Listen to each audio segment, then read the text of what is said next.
and you're going to determine which one of those you want to buy. And that's the idea. And actually, I think these numbers change all the time, but the last number I read was consumer behavior is driven 60% more likely to a sale through a blog. And that's like a 2018 figure, so it's a little older. And that's shifting towards more video content, which that's the next chapter of ContentCucumber. But blogs are still highly influential. You probably read blogs all the time and don't even really think about it. But when people do consumer research on anything, you're going to end up like reading blogs. So pretty much any purchasing decision that you make. And if you buy pay per click or some sort of service that helps optimize your search engine results, then it's a costly endeavor. Is that what you're saying? Yes. Yeah. So you can pay for an ad spot. So the baseball mittens idea, like if you want to buy a baseball mitt or whatever, you can advertise at the top and say Dick's Sporting Goods, and it's an advertisement.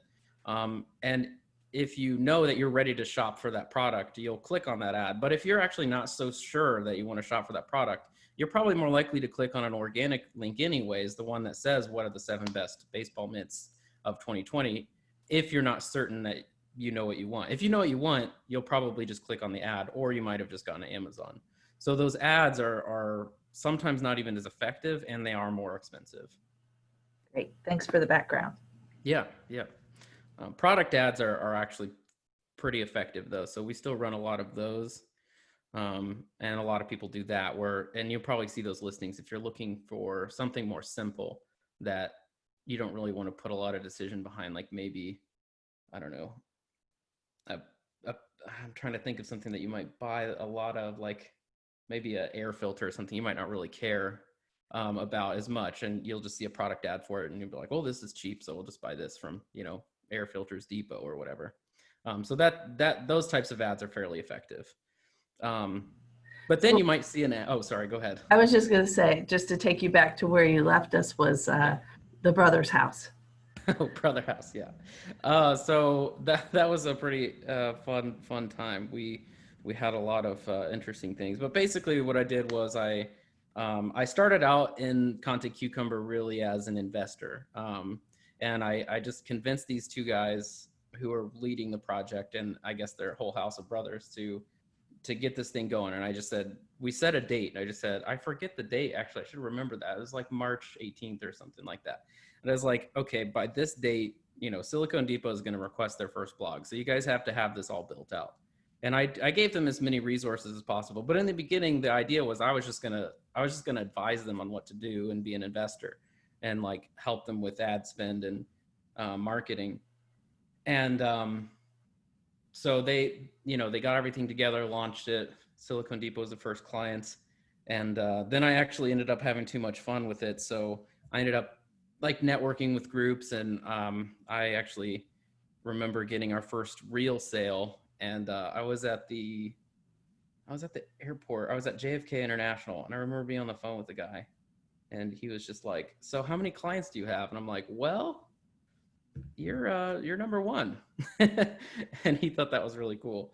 His name was David, and I think he's still a client today, actually. But yeah, so then eventually I helped get us off the ground with the sales side, and then I ended up essentially wanting to become the co-founder and lead up the growth efforts of the company. And so I kind of got that title later. So that's kind of where the roots of the company started.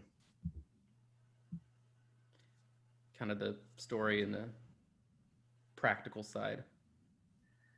So that was about 3 years ago? 2018, so two years ago. Okay. So you had this idea because you saw a need in your company. Mm-hmm. And you recruited some guys to do it, and then you got excited about it. Yeah, essentially, yeah. And you saw that it was working to achieve the goals you set for your own company. So then you became an evangelist for it. Pretty much, yeah. That's pretty much what happened. So explain to us exactly what it does. If you're pitching this to a client, how do you talk about ContentCucumber? Yeah, so essentially we're going to help you blog better. So it depends on what your goals are as a business, but at the end of the day, it's the simplest way to have access to a writer who will write all the content that you need. Um, it's $490 a month. You can make as many requests as you want, and they'll return up to 2,000 words per week. And that's how it works. Is there science to writing a good blog?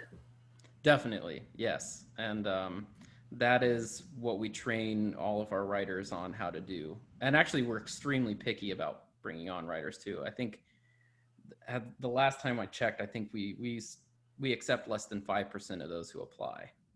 So we're very picky. We find the skills that you can't train first, and then we train them on top of that. Say more about that.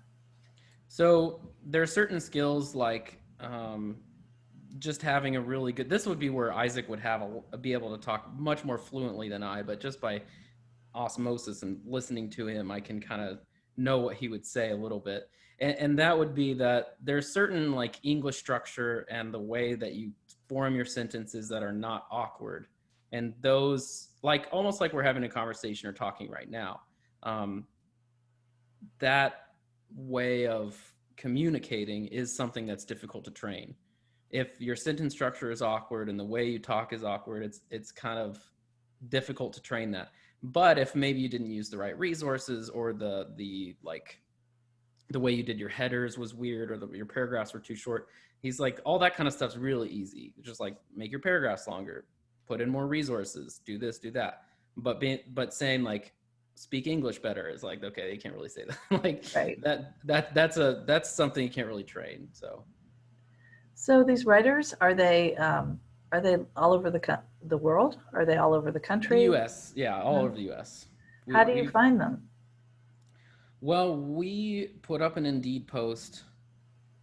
We've actually started getting pretty popular amongst writers, and when we put up an Indeed post, within 12 hours, we'll usually get like 150 applications or something like that. So we have to, and it's all organic. We don't actually pay, like, but people see our blog. If you go to contentcucumber.com/blog, there's a lot of great pieces on there, and we do that on purpose to both attract talent, and also we practice what we preach when we tell people that you don't always have to write always about boring business stuff. You can actually have some fun with your writing. That's exactly what we do. I'm actually just going to pull up here. Um, Yeah, so and you some of can the share your screen with us. That would be. Oh, sure. And I would imagine during COVID, it's even more popular because people can still work from home, don't have to go into an office, you know. Yeah, definitely more popular for sure. Um, but yeah, so here's some of the topics that we've written about lately. Why we hate going to the dentist, outdated interior designs to leave in the past, notes of wisdom, lessons learned from playing music. Like these are, Beyonce's birthday was one of our articles. Probably very popular. Yeah.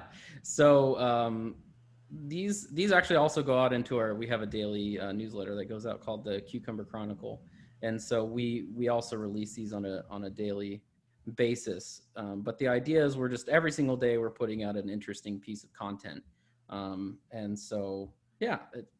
So this These is are how writers find you. They click on your content. So yeah, they'll see this kind of stuff, and they'll see, okay, it's not just because you'll look at our competitors, and a lot of them you'll see 5 things to know about content marketing, 10 things to know about content marketing, 7 things to know about content marketing. It's the same article just reworded 1,000 times, and no one wants to work with or for that company. And so you got to spruce in some interesting content. And if you look at our blog, we do talk about content marketing every now and again. Like right here, we kind of pepper in this: use social media to market like a pro. Okay, well, there we go. We can kind of plug our service there. 7 our favorite blogs about marketing. There we go. We can kind of plug our services, but it's peppered in here amongst a lot of really interesting blogs that you would actually might want to read. So yeah, that's pretty much the idea. Some of these I even find myself in, like, oh yeah, what why are nerdy things so popular now? Like now I'm curious to see what they say about that. So essentially the idea behind this entire thing that I'm showing you is writing good content attracts good people. And that's what we do at ContentCucumber. Yeah. So what's the pay structure like, both for your customers and then also for the content creators? Yeah, so the customers pay flat $490 per month to have access to the writers, and they're able to request up to 2,000 words per week. And for the writers, we pay them per article, and it depends on which team they're on how that pay structure works. They also get paid for like customer service time and things of that nature.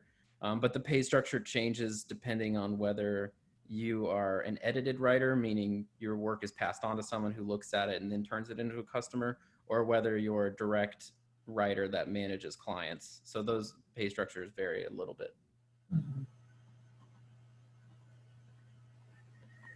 So the client, the writer who works directly with the client, what does that relationship look like? Yeah, so I mean, most of it is done through the JAR platform, which actually I could show you that too, where they just make the request and then they'll talk back and forth through the platform. And then every now and again, maybe have an email conversation or something of that nature. There's rarely any need for calls because the writers typically figure out what the person likes. And then when someone puts in a request, they pretty well know what to write that they would like. And that basically, it's just as simple as putting in what you want written. You can request anything. I mean, I could request a blog about, 49 Fridays right now, and it would be done by tomorrow. Let's do it. 49 Fridays in, I'll have to put, what should we make the topic? I guess 49 Fridays will be the topic. I'll tell them to come up with a title. Come up with a better title. And then we can say, this is why I'm not a writer. All right. So I don't know. What would you want to blog about on your page for 49 Fridays? Maybe it's the importance of building an entrepreneurial community. Why it's important to have other people you trust, sounding boards, advice. Is this a stupid idea? Cheerleaders, why is it important to have a network around you? What's your URL? Well, it's too long to give you right now because we actually need a 49 Fridays URL. That's a good idea. How would they find it? Let's just say it's 49fridays.com. 49 Fridays in Columbus, Indiana. Because they have to be able to find it. So if you search 49 Fridays in Columbus, Indiana, I'm assuming they'll find it. SEO, let's see, entrepreneur. God, I hate that word. I do too. They should make it less, I don't know, entrepreneurship in Indiana. And we'll just make it 400 words. It's in my title, and I have to actually phonetically say it every time I speak. Entrepreneurship. Yeah, man, it's just an unfortunate word.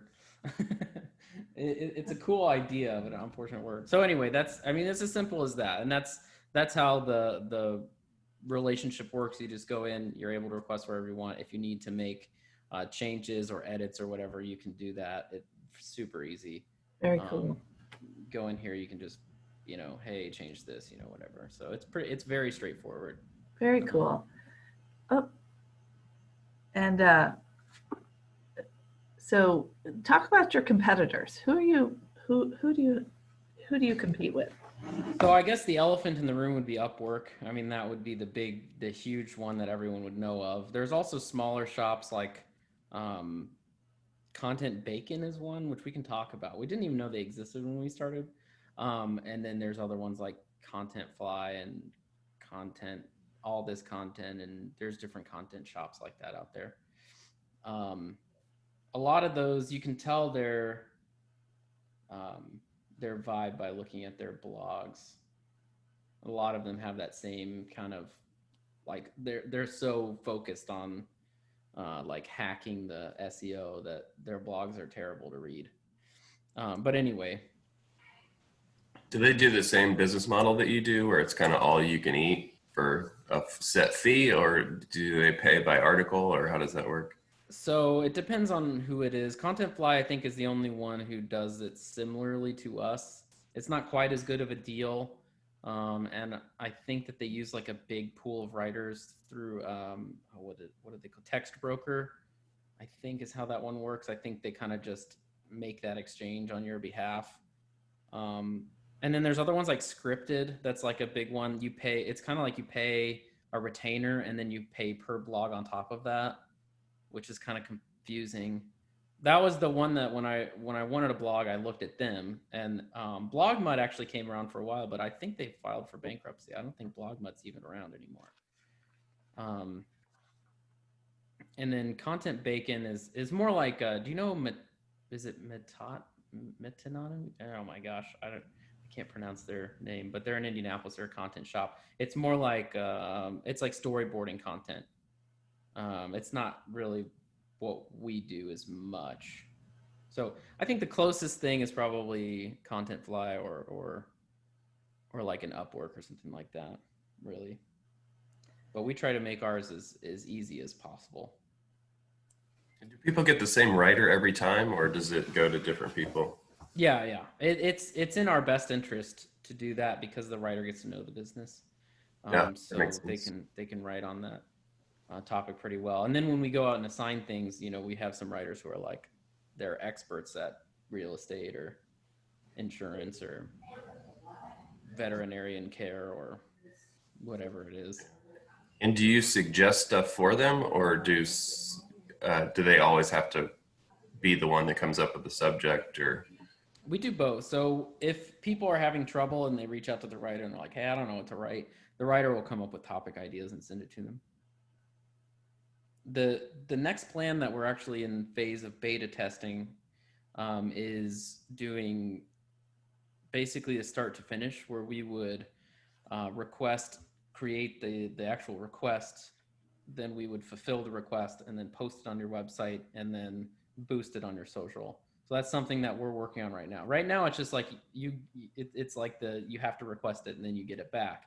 But the next phase is that hands off, like, you basically have a content machine by just paying us. then I assume they would pay more for that type of Yeah, service versus. Depending on the level of engagement and the size of the business, those plans I'm going to guess are going to be around $1,000 a month for the smaller businesses, and then the enterprise accounts might be more like, I don't know, 10 or 20,000, depending on the size of the business. If it's a Fortune 500 company or something. And then you'll manage that social for them as well, Yeah. or just those pieces. Well, for Fortune 500 and enterprise, it's probably per product line. So that'll be a little bit different. Like John Deere is a great, actually, if you want to look at some of the best content marketers in the world, John Deere is one of them. They are one of the best content marketing companies in the entire world. And that's what I always tell people when they're like, oh, well, I'm this or that, I don't need content. I'm like, one of the best content marketers in the world is a tractor company. So you have no excuses. And they're so on top of their content. I mean, they have a blog for every product line. They have a magazine for every product line. And they keep that thing updated. But anyway, so someone like that, we would have to piece it out per product line. Chris, I want to hear about the growth of your company. I'm going to assume that it's not just you and the brothers right now. No, actually, Quinn, who helped put this together, make sure I got here on time, is actually on the call as well. I saw that Quinn had joined us. Hi, Quinn. Hello. So she's a part of our marketing team. We have 3 people on the marketing team, and then we have 2 people on the sales team, and then we have, I think, 35 writers, something like that, and then we have 2 editors, and then we have 2 developers, and and then the brothers and myself. So then the 3 co-founders. So I have a question. You talked to us about being a piano performance major in college, right? Yeah. So how does your experience as a musician inform your role at your company? Yeah, I think the intersection of creativity and logic is one of the most important lessons you learn from music. Say more about that. So, in music, there is a logical structure. Everything works in a particular way. So, if you're going to write a song or play a song, everything exists within a key signature. There's, 12 notes to a scale and on a piano or to chromatic, and then there's a structure to how a minor scale and a major scale and all those things and different positions that it's super logical, but at the same time, once you have that logic down, um, I'm not thinking in those terms when I'm writing a song or playing something. I can dissect it, I can step back and look at it that way, but that's not what happens when I'm in the moment. But it's all based in logic. The same thing for business. If you have the foundation and you have a revenue model and you know how you're going to grow and be profitable, um, with that foundation, then that's where the fun starts. Then it's like, okay, well, how do we attract as many clients and people to work for and with us? So talk a little bit about your revenue model and how you plan to grow. Yeah, so right now, over 80% of our clients, actually probably over 90% of our clients, are just paying that $490 per month. And we pretty much started with one product and we wanted to perfect that one product. And now we're starting to develop other products on top of that. Let's see, this year, right as we stand now, we're, I think around like 120 clients or something to that effect. We have a goal to be at 500 clients by the end of the year. We're really aggressively growing. We're spending a ton of money on ads. Actually, if you visit ContentCucumber.com, you will start seeing our ads everywhere. And we have a ton of fun making those ads. So me and Connor actually are quite the ad duo. Actually, today is filming day, so after this, I'm gonna go film some ads. I'm sure he's gonna want access. I noticed you're recording. He's Yes. gonna want access to this. Great. So we have a lot of fun building out those ad campaigns, and then we just brought on another salesperson, and we're hiring 2 more. We want more. So if you or anyone you know is looking to work as a salesperson or even as a marketer or writer, we're actively hiring. Got a couple college students on the call, so take note. There are careers you probably haven't thought about in Indiana. Here's an example of that. Yeah, well, really anywhere you want to be. We're fully remote, so you can work from anywhere you want. Yes, you can work in a Zoom town. I just heard that Zoom town. that term this morning. I'm like, I want Columbus to be a Zoom town. That'd be fine. Oh yeah, yeah. I think the way that we work is shifting a lot. Like ContentCucumber is one of those. I think a decade ago, people are like, well, in a decade from now, there's going to be so many jobs that you don't even know what the jobs are going to be. And I think we are those jobs of the future. Well, and you've really created your own job, haven't you, Chris? I suppose so. Yeah, in a way. I do joke with my co-founders. I'm like, well, I'll get to this to a certain level and then I'll be an investor again and like you guys to run the thing. But I'm just having too much fun with it. So I'll be here for a while. Well, it sounds like you're on a pretty fast pace this year. How's it going so far in terms of building out your team? And yeah, we took a massive hit from coronavirus originally in like April or May. We had how many clients did we have? I guess I could do the math backwards.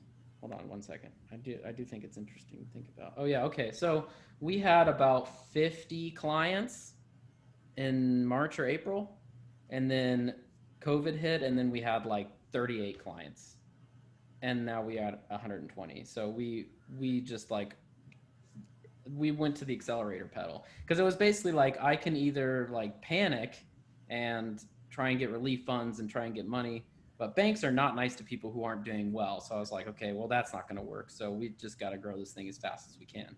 And it was funny because once we got through that, it's like all of a sudden the bank's like, oh, here's the credit line and all this stuff. And it's like they definitely favor people who are performing. So, so yeah, we just decided to. I made the decision to, accelerate as fast as we could. How do you guys come up with that content for your ads? Because those things are really funny. I don't know if you guys have seen any of those, but they're really funny. So You actually, just do a brainstorming session, like, I don't know, let's drink martinis in the yard. yeah, we're actually doing a present. I'm glad you asked that. We're working together. Connor and I are working together on co-presenting on that exact thing because people have been asking us that. And I've been secretly keeping screenshots of all the people who are like, it's so visceral. They're like, in 20 years of marketing, this is the worst ad I've ever seen. And I love that. I'm like, yes. And then there are people who will be like, in 50 years of marketing, this is the best ad I've ever seen. It's always like the best or worst thing anyone's ever seen. And that's how I know I'm onto something. And now you have to show us one. Can you show us one? Sure. Yeah. I was actually going to, we're working on this. Or maybe Quinn can pull it up from her screen. I don't know. We're working on this thing for Ad World, and I can actually show that to you real quick. Well, that's a big deal. Yeah, so Connor and I are working on actually today we're filming our ad for Ad World to pitch at Ad World, and we're kind of going through this whole thing. And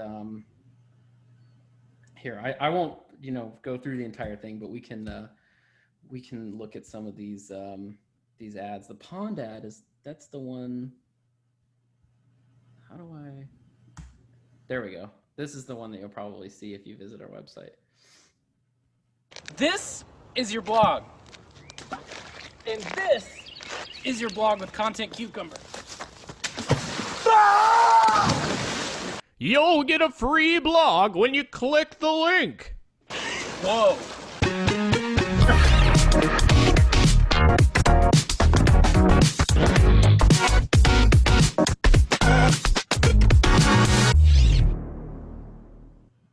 That's memorable. one of the. What'd you say? It's memorable. Yeah. So that's one of the ads that we did. We've got a lot of these going. But we kind of made up this fake method that we're calling the scrappy method, which we might actually scrap. But the thing that we do is we look for ideas and inspiration in the world, like sketch comedy artists are where we get a lot of our inspiration. And then we just riff on ideas. We just talk about, well, what if this happened? What if that happened? What if we did one of these?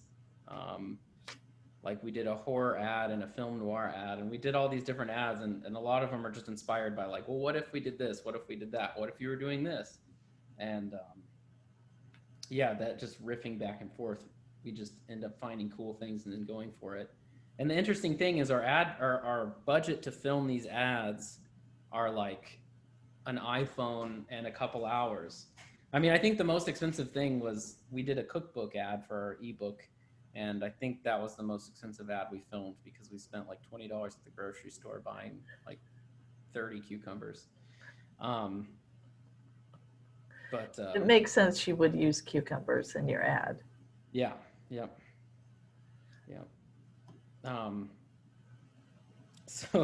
So yeah, we definitely have a lot of fun. So we're working on the Ad World presentation today, actually. So if we end up doing that, I'll let you know. You definitely let you know when our speaking slot is on that. Please do. That's coming up in November. Yeah. I did get a question here privately that I could address. What's the hardest thing that you've had to come up in the company, and how did you adjust to it? Oh, that you've had come up in the company. How do you adjust to it? The hardest thing that I've had come up in the company. Well, that's a great question. I guess one of the challenges was when the company started shrinking from COVID. That was pretty tough because there was the month of April, we were really close to the cliff. I mean, it was close. It was really, really close.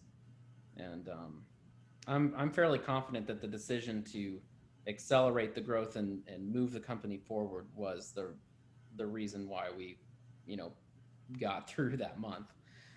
We actually brought on our first salesperson that month, and that was a great idea.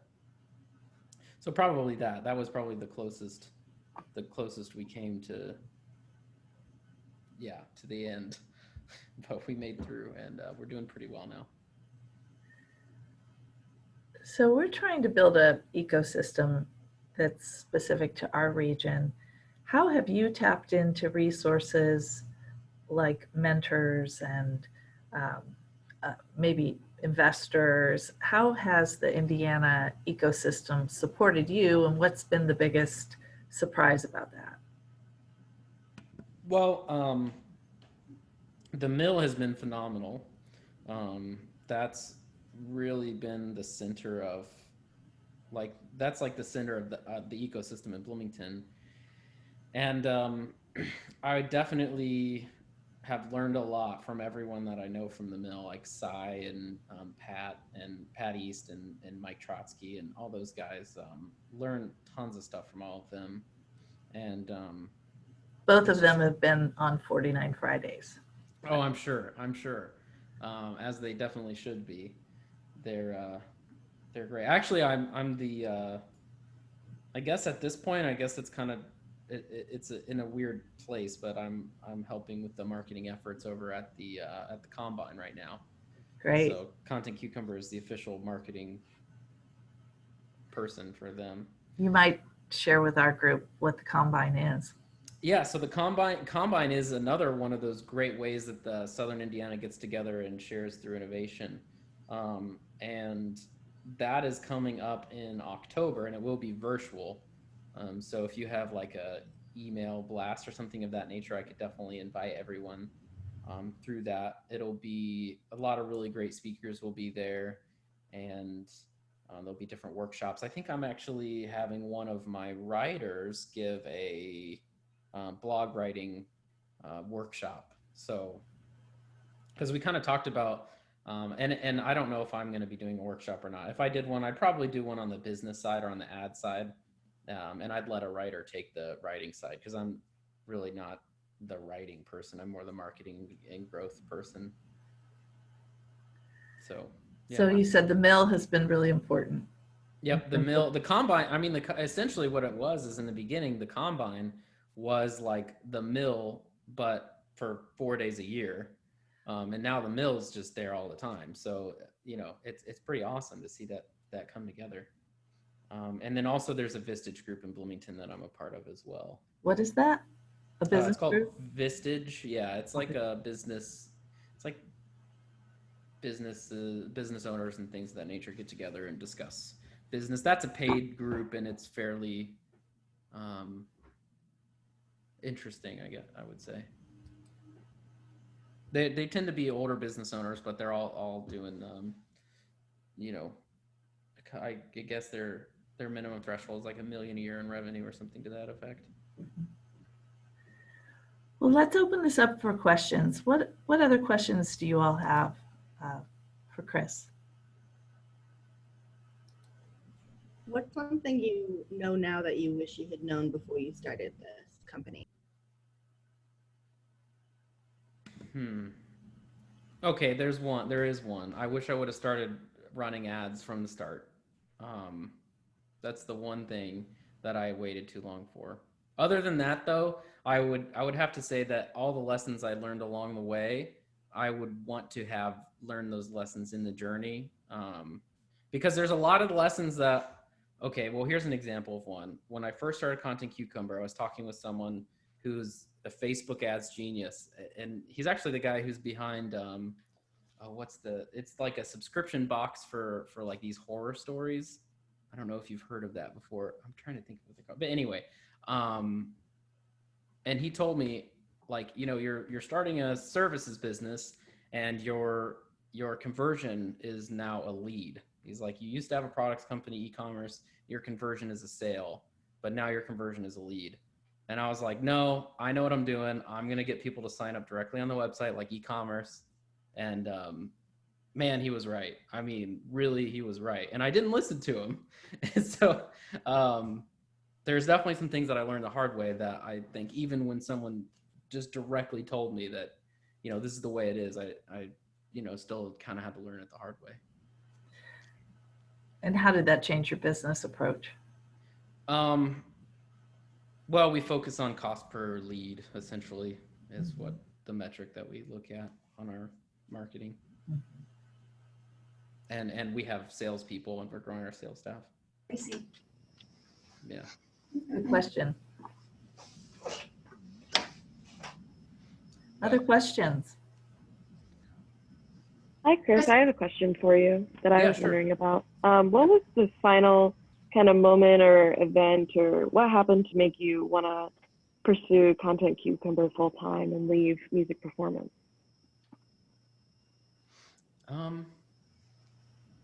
Well, I still do actually run both businesses, so I have two full-time gigs right now. But what made me leave as an investor and switch to co-founder was probably just getting sales and bringing on new clients in the process of helping with the actual work. That process was a lot of fun for me, and really solidified that at our first conference that we did in Chicago called IRCE. Conferences are a ton of fun. So if any of you ever decide you want to do conferences don't exist anymore, but when they come back around again, if any of you ever want to do a conference, please shoot me an email, because I can talk about conferences for a long time, because we have a big, we set up a big Lego castle, and we prepare a pitch, and we go all out for conferences. We have a lot of fun with those. So you're basically at a trade show at a conference? Yes. Yeah. I don't know what IRC is. Oh, IRCE is the Internet Retailer Conference and Expo, and I think now it's just called RetailX. Got it. So it's all those e-commerce businesses. Yes, yeah, that was my original target. How'd you zone in on that? Well, that's what I knew. That's what I was coming from. That's what I was growing. That's what I understood. So it's the language that I could speak the most fluently. Very good. Other questions for Chris? Did you? Chris, how did you come up with your name? Sorry. Oh, Content Cucumber? Yep. It was actually a joke. It came about because there was this company that's doing a similar thing with design called Design Pickle, and Isaac kind of just joked. He's like, "Well, what if we were Content Cucumber?" And I was like, "All right, well, that's silly, but fine. We'll just call ourselves Content Cucumber until we find a better name." And we still haven't found a better name. Cucumber is a funny word. Yeah, it is. I think eventually we'll just be called Cucumber, because we'll end up getting into other products and services and things, and so we'll probably simplify, but yeah. If you started with that line of doing the e-commerce companies, has there been any areas that have started signing up that you didn't really mean to market to? Oh yeah. Yeah, actually I'm amazed at how many clients, when someone talks about, like, okay, here's an example. There was someone who's like, "Can you write for lawyers?" And I was like, "Yeah, I think we can." And I remember pinging my lead editor, and I was just like, "Hey, can you give me an example of some work that we've done for a lawyer, because this agency is working for lawyers?" And she was like, "Well, what type of law?" And I was like, "Wait, are you serious? We've written for enough lawyers that you need to know what type of law?" And I was like, "What about real estate law?" She's like, "Yeah, we've done that." It's like, "What other laws?" We get patent law, personal. It's like, oh my gosh, we've done so many different. So if you name the industry, I bet we've written for it before. Now that I said that, you're gonna pick something really weird, but I'm trying to think what's our most interesting client. Quinn, can you think of a really interesting client off the top of your head? Oh goodness. We have a meat packing distribution company. That was Yep. a pretty interesting one. Yeah. Definitely didn't expect to be writing for meat packing, that's for sure.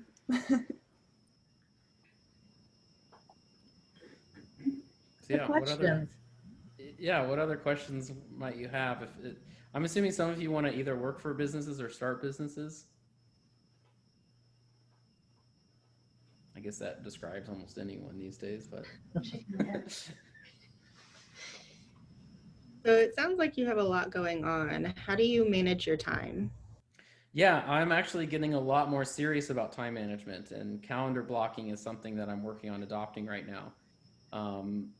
essentially I need to schedule meetings with myself. So that's something that I've been working on, because my calendar, especially this last week, has been completely booked, from like, potential clients, existing clients, employees, this and that, completely packed. And so I've had to start booking myself onto my calendar. And so that's really where I'm starting with that. And I'm actually just now getting into that. So definitely having to learn that the hard way. When you learn that, maybe you can blog about it. Definitely will. Yeah. We might have a blog about time Please management. send it to me. I need it. I'm sure we do have a blog on time management. That's You should block out a time to send it. That's funny. That's a good one. So Chris, we've got people on the call who work in different fields. Mhm. Is there something that you're looking for help with? Perhaps it might be a lead or it might be a service, but I want to give you the opportunity to say, here are 3 things that I could use some help with.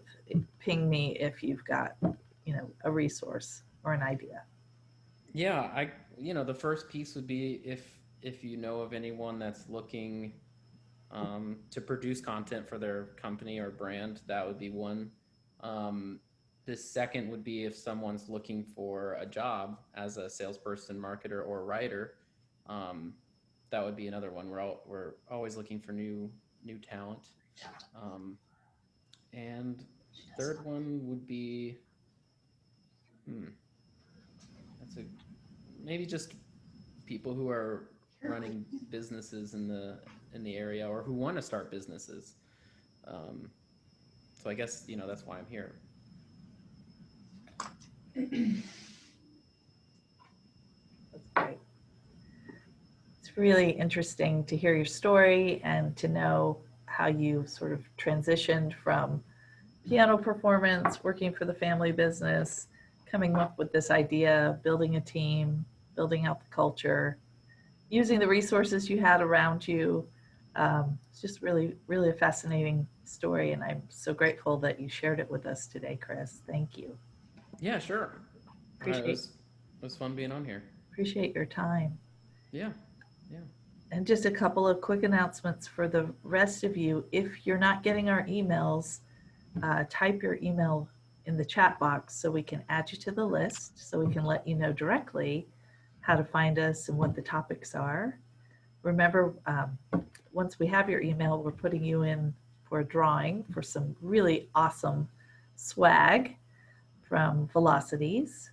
And don't miss the next 2 Fridays for sure, because we have John Wexler from Launch Fishers on the 18th, and Danielle and Kate from DNK Presents on the 25th. So thank you for these emails. I really appreciate it. We'll get you in our super cool drawing, and have a wonderful Friday and a great weekend, and we will see you soon, I hope. Thank you. Thank you, Chris. Thank you. Bye all.